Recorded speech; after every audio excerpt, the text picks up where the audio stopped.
Teman-teman, kita lanjut ke pembahasan soal yang mengenai subsidi ya. Jadi kalau yang pajak tadi sudah kita bahas bersama-sama, sekarang kita bahas soal subsidi. Nah, sebenarnya hampir sama ya antara pembahasan pajak dan subsidi. Tapi nggak apa-apa, kita bahas saja. Oke, sebentar.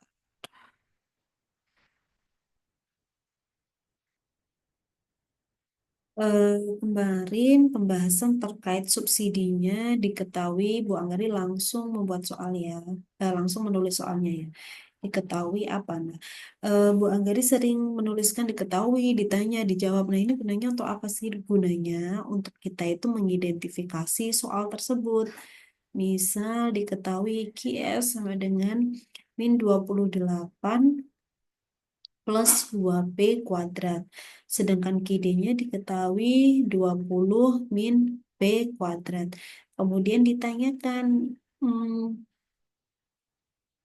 bagaimana jika dalam pasar tersebut ada subsidi sebesar 2 rupiah. Nah, ini biasanya soal itu macam-macam ya. Ada yang menyebutkan 2 rupiah saja, ada yang menyebutkan juta. Nah, ini saya kira bukan menjadi suatu hal yang perlu dipusingkan. Nanti teman-teman tinggal mengkalikan aja. Kalau juta nolnya berapa? Dikalikan 6 gitu. Misal dalam 3 dalam ribuan unit. Oh, berarti dikali berapa? 1.000 unit. Itu berarti dikali 3. Tetapi kalau memang terlalu bingung, dijawab aja. Misal 2 gitu subsidinya gitu ya. Teman-teman kalau mengerjakan soal seperti ini, itu pasti yang pertama kita kembali ke rumus keseimbangan pasar. QD sama dengan QS. QD-nya berapa? 20 min P kuadrat. Sementara QS-nya berapa?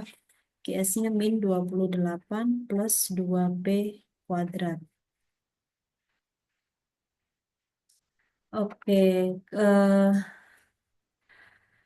selanjutnya kita pindah ruas. Mana teman-teman yang merasa lebih mudah. Misal yang pindah ruas yang P-nya 20 min 28. Misal 2P kuadrat plus P kuadrat gitu ya. 20 oh ya, ini pindah ruas dari min jadi plus ya. 20 plus 28, 48. 2P plus P, 3P kuadrat. P kuadratnya berapa teman-teman? P kuadratnya adalah 48 dibagi 3. 48 bagi 3 berapa? P kuadrat sama dengan 16. P-nya adalah akar dari 16. Akar 16 berapa? 4. Sudah ketemu P equilibrium, kita lanjut mencari Q equilibrium. Bagaimana mencari Q equilibrium? Kita mengambil dari persamaan Q yang paling sederhana. Bu Angga tuh selalu seneng persamaan QD karena sederhana sekali. Misal. Kemudian QE sama dengan 20 min P-nya berapa? P-nya 4 dikuadratkan. 20 min 16. Jadi Q equilibrium sama dengan 4. Gitu. Jadi sama ya, P equilibrium dengan Q equilibrium berada di angka. Oke, setelah ini selesai diingat-ingat ya 4 dan 4. Kalau dikenakan subsidi itu berarti harganya gimana teman-teman? Harganya tambah mahal atau tambah murah itu diingat-ingat sebagai kunci. Kalau ada subsidi, itu berarti harganya nanti akan lebih murah. Kalau harganya lebih murah, menurut hukum permintaan nanti akan naik jumlah barang yang diminta. Sebaliknya, kalau ada pajak, maka harga barang akan naik, kemudian jumlah barang yang diminta akan turun, gitu ya. Sama seperti pajak, maka persamaan QS lah yang akan berubah ya. QS yang akan berubah. Tadi QS-nya berapa ya? QS-nya adalah min 28 plus 2P kuadrat. Nah, ini yang akan berubah. Kalau ada subsidi, bagaimana rumus cepatnya? Nah, Rumus cepatnya ini Bu Anggari juga masih lihat-lihat rumus cepat. Soalnya biasanya pakai rumus panjang dan rumus panjang itu panjang sekali teman-teman. Itu rubat. I jadi A plus kalau kalau terkena subsidi itu plus B subsidi berarti BS plus BP. A-nya berapa? QS aksen sama dengan A-nya min 28, B-nya berapa? B-nya 2, S-nya berapa subsidinya tadi? 2 plus BP 2P kuadrat gitu ya. Min 28 plus 4 plus 2P kuadrat. Min 28 plus 4 jadi berapa teman-teman? Punya hutang 28, punya uang 4. Jadi hutangnya tinggal 24 plus 2P kuadrat. Ini adalah persamaan QS yang baru. QS aksen namanya. Setelah ada persamaan QS yang baru, kita mencari keseimbangan pasar yang baru. QD sama dengan QS. QD-nya berapa ya tadi, Bu Anggari? Lihat dulu.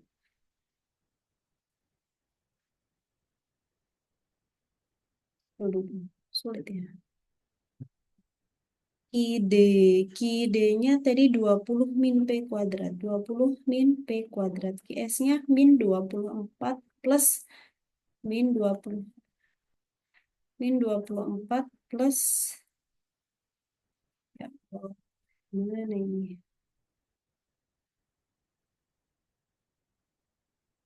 Min 24, tetap enak nulis di papan tulis ya teman-teman daripada nulis di sini. P. Oke, mana yang mau dipindah?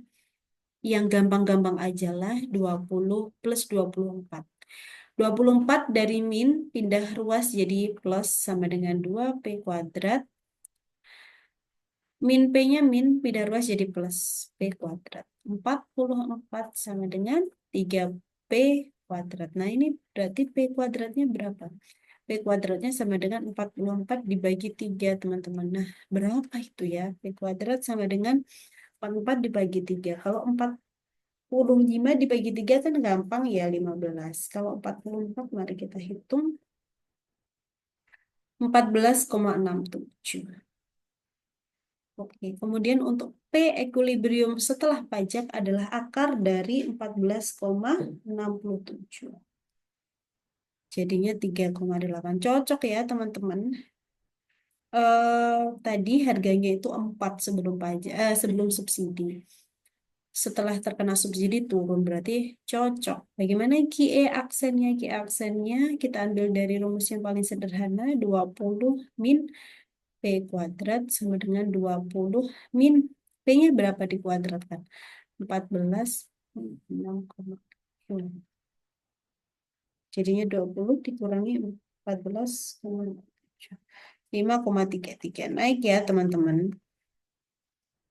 QE aksen. Q setelah pajak. Oke. Nah, itu teman-teman. Selanjutnya adalah bagian pajak yang diterima oleh konsumen, kemudian pajak yang diterima oleh apa subsidi bagian subsidi yang diterima oleh produsen gitu ya. Nah, itu semuanya sudah ada di buku paket halaman berapa? Halaman 56. 56 ini pajak.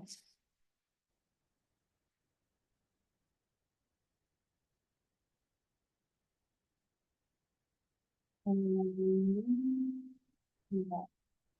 Subsidi itu halaman 46 teman-teman ya.